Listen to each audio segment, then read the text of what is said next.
What's up, everybody? Jay Pounds here with Dynasty Owner. We've got another rebuild video for you. Today we're going to talk about 15 rookies to target after the rookie drafts. Obviously, you can't pick them up before the rookie drafts.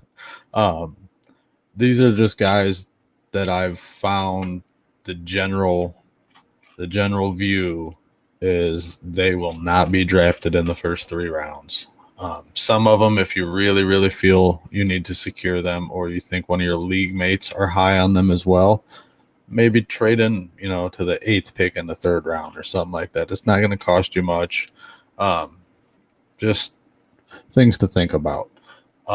At this point in the season, or in the off season, it's time to be eating, sleeping, and dreaming rookies. We're a couple weeks away now. It'll probably be 2 weeks to the day from the rookie drafts when this video releases. So it's really just time to, start forming your own opinion on players, kind of making your own tiers and things like that. As far as this list goes, it's not in any particular order or anything like that. But they're just players you want at the back end of your roster instead of an old veteran whose ceiling is capped and just kind of wasting space and wasting a roster spot and costing you a little bit more than likely. Most of these guys are under $1 million. I think the most expensive is like 1.3 million, so they're not going to cost you much. But it's just guys that you want to take a shot on. They're lottery tickets. It's based on a couple different things. You just want to look at where were they drafted, if they were drafted, what kind of equity does the team have into them? Ooh, I got the hiccups. Excuse me. What kind of equity does the team have into them? What kind of college career did he have? Was he a beast in college? Was he not very good in college? I don't look too much into the combine. I'm more of a what did he do on the field? How big is he?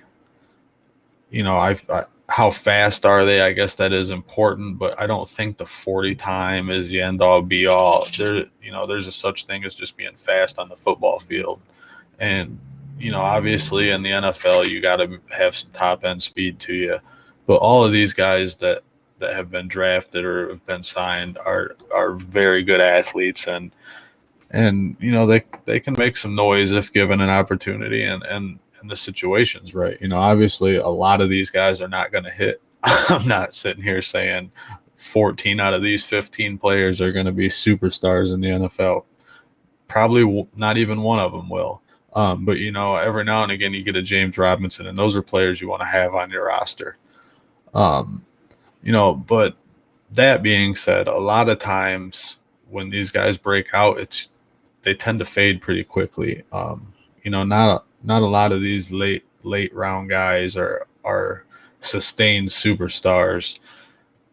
Some are, and usually you can tell if they're going to be. So if they're going to be, maybe hold on to them. But if you're not unsure of it, trade them. Like Joshua Kelly last year would have got you some pretty good trade value. Now you probably can get them for nothing. You might be able to trade a kicker for him right now. I don't know. He just faded away into oblivion. Same with Travis Fulgham. You could have got probably a 2nd or 3rd round pick for him when he was blowing up. Now you're getting absolutely nothing for him. He might not even be on your roster. So, just take those things into consideration. And also, these rookies that explode are so beneficial to your roster because they are such a good value to your team. If you can hit on your rookie picks, you're gonna do very, very well in Dynasty Owner because of the value you're getting. That being said, let's get into it. The first guy we got here is Davis Mills, 4 years, $1.3 million, quarterback for the Houston Texans. Davis Mills was drafted in the 3rd round, 67th pick overall. That sounds like a middle of the road pick for most people, but this was the Houston Texans' first pick in the draft. They traded away everybody and their picks, and it's a mess there. But anyway, with their first pick, they took a quarterback. That tells me they believe either they're going to trade Watson or he is in trouble. So Davis Mills has a very relatively easy path to playing time. He's going to have to beat out Tyrod Taylor. All signs are pointing to Watson not being there, so it's basically Davis Mills and Tyrod Taylor. In college, Davis Mills played for Stanford. He had 287 completions on 438 attempts with 18 touchdowns. Not very bad. Completion percentage, I believe, was around 65%. But he had a very low touchdown rate. 438 attempts with 18 touchdowns. You would just like to see those numbers up a little bit. But it is what it is. Maybe there was just not very great athletes on the outside there at Stanford. That being said, Davis Mills was the top-rated quarterback coming out of high school. I believe he was the top. I shouldn't say that with such confidence, but I believe he was the top-rated quarterback coming out of high school.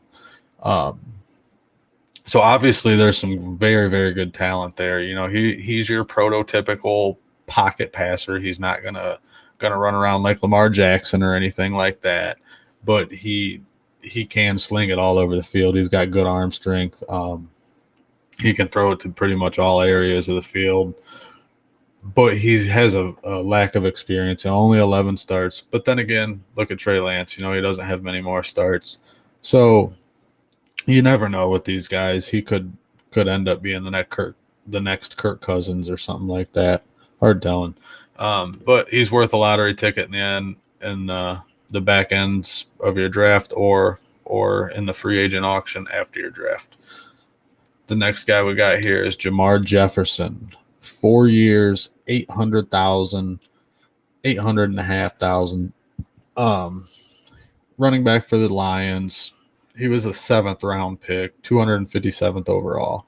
He doesn't have the draft capital. The team has basically no equity into him. He might as well be undrafted at that point. But they still did draft him. That means they were targeting him. Detroit's, for the last 20 years, since seems like Barry Sanders was their last full-time back. They've tried. I believe in DeAndre Swift. I think he can be. But that being said, Jamar Jefferson, he could just come in and play the AP role from last year. He's a big guy. I lost my spot there. Sorry. What in the world? My computer messed up. Sorry, guys. He's a big guy. He had a very bad combine. Like I said, I don't look too much into it. I believe in the eye test, but he plays faster than his time shows, in my eyes. He had some big plays in college. He didn't look horrible by any means, but he has a lot of work on his body. And as we all know, running backs with a lot of work just usually tend to die out pretty quickly. But that being said, he could be a solid bench player in a year or two or something like that. Maybe even this coming season, in Detroit, maybe, I never want to wish injury on anybody, but maybe somebody gets hurt there, whether it be Jamal Williams or Swift, or maybe he just works his way into a rotational role, and you see kind of what they did last year with AP and Swift and whoever else they felt like using, it seemed like. But in college, Jamar Jefferson had 514 carries, 2,923 yards, and 27 touchdowns. Just like I said, a lot of work on his body. But he does have a good chance to play, so he's worth a free agent pickup after your draft or a late round pick. Next guy we got here is Josh Palmer, 4 years, $1.2 million.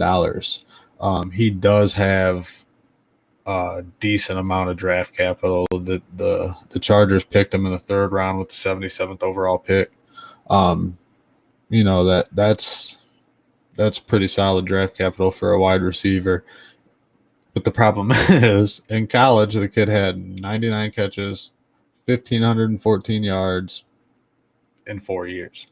That'd be great for a season, maybe 2, but he did it in 4. But that being said, we all know who the top 2 cornerbacks in the draft were. J.C. Horn and this guy.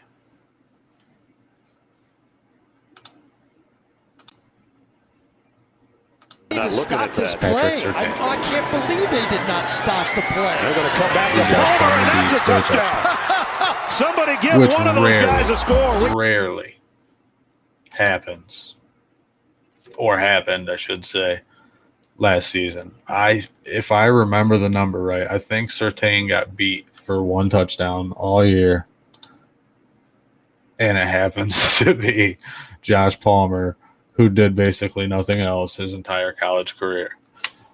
But nonetheless, he's got a lot of equity. I feel like he's got a decent shot at playing. He's got to beat out, the often injured Mike Williams, who hasn't done anything since he's been drafted in the first round 4 years ago. So I feel like he's got an easy shot to get on the field. Not easy shot, obviously. It's never easy in the NFL, but he's got a good shot to get on the field, and the team has a decent amount of equity in him. He's worth a late-round flyer, or, like I said, he's probably not going to get drafted, so pick him up after. Maybe he does get drafted. Maybe some of these guys are probably going to get drafted because, rankings change, things change. People talk these guys up. So obviously some of these guys will end up getting drafted. You may have to trade up to get some of these guys. But that being said, it is what it is. It's going so good. Oh man, my daughter woke up.